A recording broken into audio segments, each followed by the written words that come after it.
When it comes to influence, that's parenting, leadership, management, whatever you're doing in your life, 80% of that is who you are. 10% is what you say and do, and 10% is who the other person is. So our character matters more than anything else. The number one thing that people mentally make that ruins their success is thinking that confidence or authority has anything to do with anybody else. Never for the rest of your life think about hierarchy, pecking order, and status ever again, because that's the number one thing that destroys you. I just define discipline as your ability to prioritize your future self ahead of your present to itself. I think what people tend to think is that if I just get this script or if I just get this thing of what to say, I'm going to be better. So when I go train sales departments or companies, they're like, "Oh, we need more scripts for our sales team because these scripts aren't converting." I always tell them, it's not I discovered. I spent 10 years in search of the perfect script. And getting into regular life, you see that everything is about human skills. And who you are as a person is 80% of influence. And I think it matters what the biggest thing that I've ever learned in my life was that when it comes to influence, that's parenting, leadership, management, whatever you're doing in your life, 80% of that is who you are. 10% is what you say and do, and 10% is who the other person is. So our character matters more than anything else, and that's been replicated in a bazillion studies. Well, 10% is what you say. When it comes to persuasion, that's only about 10%. And everyone tends to focus on this 10%. And this is everybody from the CIA all the way down to a car sales company that does used cars. They're focused on like, how do I say the right things instead of how do I change who I am? So the question should always now be, who do I have to be to make this person do X, Y, and Z? The scripts are great, but the scripts are great to have once you've got the human element mastered. You've got a level of self-mastery there and some confidence that makes a difference. And the one thing I always say, like, I can give you the perfect script. If I give you a flight checklist for a Boeing 737, it does not make you a pilot. Like there's time and energy that goes into that. So who you are being a pilot matters more than I possess a checklist on how to take this plane off. And that was because of authority. Like there was no script. So you think selling cars is hard or selling pharmaceutical products is hard, and then you see this, like talking someone into murder, I would argue is harder than say this. And they didn't have any scripts. They didn't have some perfect thing written down. It was authority. And what I teach, authority is comprised of 5 elements, and that is confidence, discipline, leadership, gratitude, and enjoyment. Those 5 things make you an authority figure.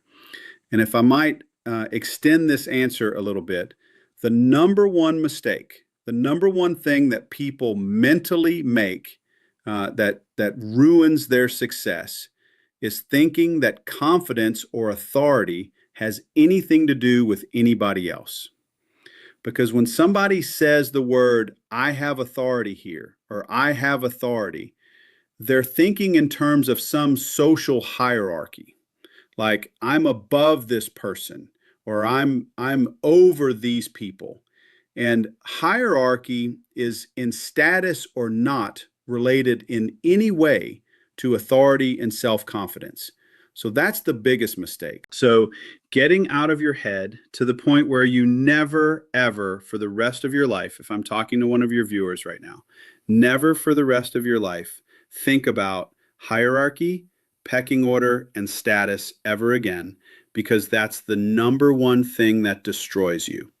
So one thing I'll do, I have a document that took me 20 years to build, and it's a survey to measure your level of authority and tell you exactly where you're lacking it. So when it comes to authority, we have confidence first, And confidence is just comfort. If you just think of it as I being comfortable. So if you were the type of person, and I'll say this to you, if you've ever struggled with, I'm compare myself, where am I on this pecking order? How am I doing on this hierarchy? The only way that I compare myself to other people, and this is what I would recommend for everybody watching this, is am I more comfortable than them? That's it. Am I more comfortable than that other person? So the challenge would not be to be better or higher than the person. It is to be more comfortable. The fastest way to do that is I train my body to move slower than everybody else in the room. I'm slower. That's it. I'm speaking more confidently, more securely. I'm speaking more slowly. That's the challenge from here on if you're trying to do confidence. And confidence is all about permission. The 100% it's about permission. Do I feel permission to behave a certain way in this context? And most people think that there is something that will tell me what I can do. But actual confidence means I'm going to do everything I want to do. I don't need a permission slip to feel confident.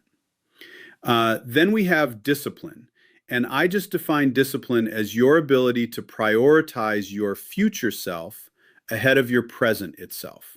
That's it.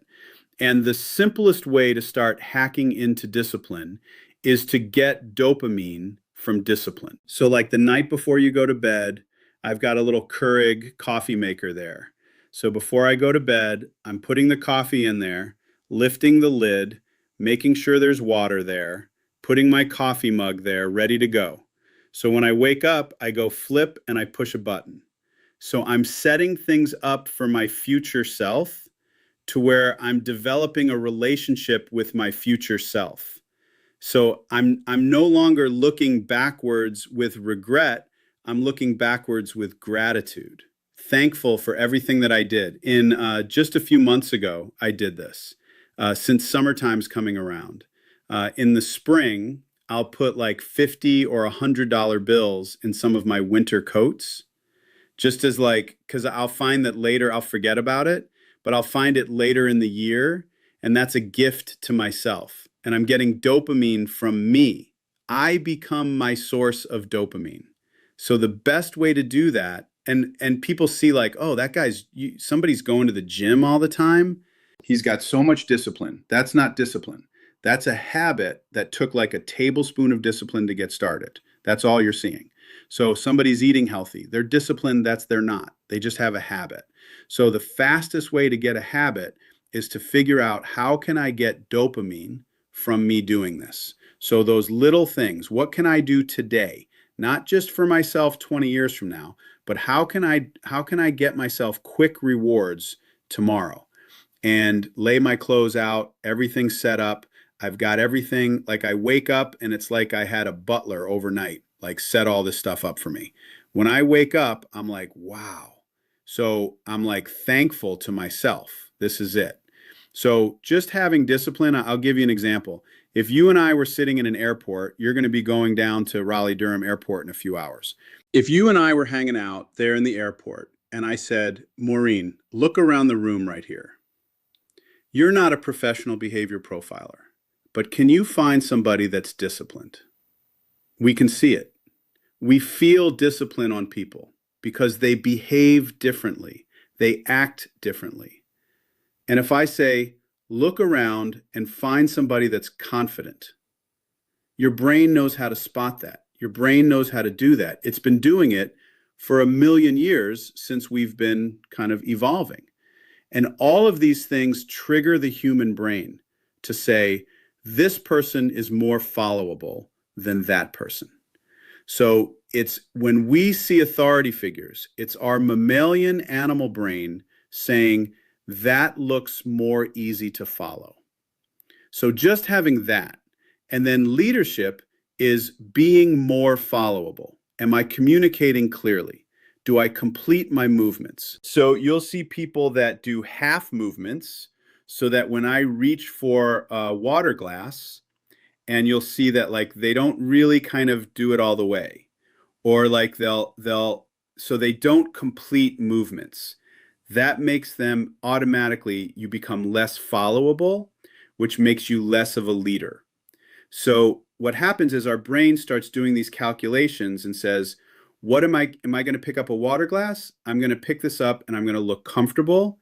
I'm going to look cool. So that means we're living behind our eyes.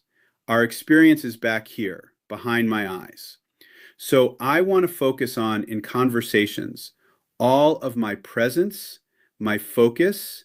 If I'm confident and comfortable, I'm not behind my eyes. I'm going to be in front of my eyes in the conversation. So that, just the confidence and being comfortable and having permission to act, puts you in front of your odds. So that's the experience of, like, I'm going to stop doing behaviors because I'm overthinking those behaviors. Instead of, should I get a drink of water? It's, I want water. And the next step is called gratitude. And you're like, well, how would gratitude have an effect? But if we were still sitting in that airport and I said, find somebody that's grateful, and you see somebody with those wrinkles right here, and you see them like, and just enjoying the mundane act of walking through an airport, and you see just a very slight smile on their face. So gratitude is kind of a waterfall into that enjoyment. So a person who's enjoying themselves, they don't have to be partying all the time. This is not like it's not about energy level.